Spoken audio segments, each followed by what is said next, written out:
কখনো কি ভেবেছেন একটা নতুন ডেনিম প্যান্ট কিভাবে এত সুন্দর পুরনো ফেডেড আর ন্যাচারাল ইউজ লুক পায়? আজকের ভিডিওতে আমরা জানবো অল ওভার পিপি প্লাস রাবিং কি, কেন এই প্রসেস করা হয় এবং কিভাবে এই টেকনিক দিয়ে ডেনিমে ভিনটেজ লুক আনা হয়। চলুন সহজভাবে বুঝে নেওয়া যাক। ডেনিম ওয়াশিংয়ে অল ওভার পিপি প্লাস রাবিং একটি খুবই কমন টেকনিক, যেটা দিয়ে জিন্সে ভিনটেজ আর ফেডেড লুক তৈরি করা হয়। এখানে পটাশিয়াম পারম্যাঙ্গানেট পিপি স্প্রে ব্যবহার করা হয়, যেটা ডেনিমের ইন্ডিগো রঙকে হালকা করে দেয়।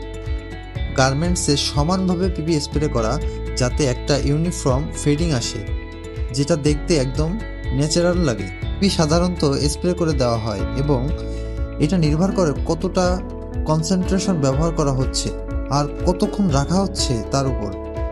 স্প্রে করার পরে শুকানো হলে ফিডিংটা পরিষ্কারভাবে দেখা যায়, তবে এটা স্ট্রং কেমিক্যাল, তাই পরে এর ইফেক্ট থামানোর জন্য নিউট্রালাইজেশন করতে হয়।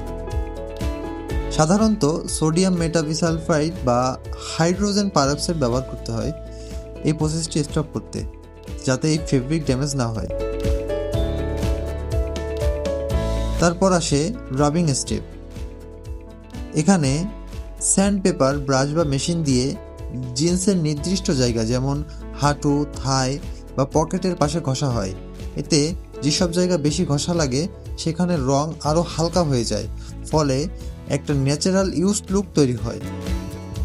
পিপি যেখানে পুরো প্যান্টে ফেডিং আনে, রাবিং সেখানে সেই ফেডিংকে ডিটেল আর হাইলাইট করে।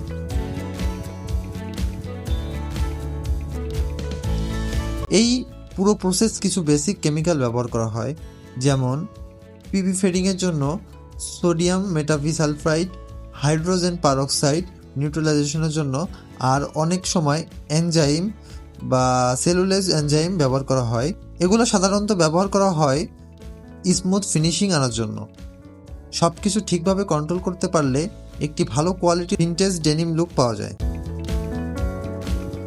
সব মিলিয়ে অল ওভার পিপি প্লাস রাবিং একটি ব্যালেন্স টেকনিক, যেখানে কেমিক্যাল ফিডিং এবং মেকানিক্যাল অ্যাব্রেশন একসাথে কাজ করে এবং ডেনিমকে আকর্ষণীয় মার্কেট রেডি ভিনটেজ লুকে রূপান্তরিত করে।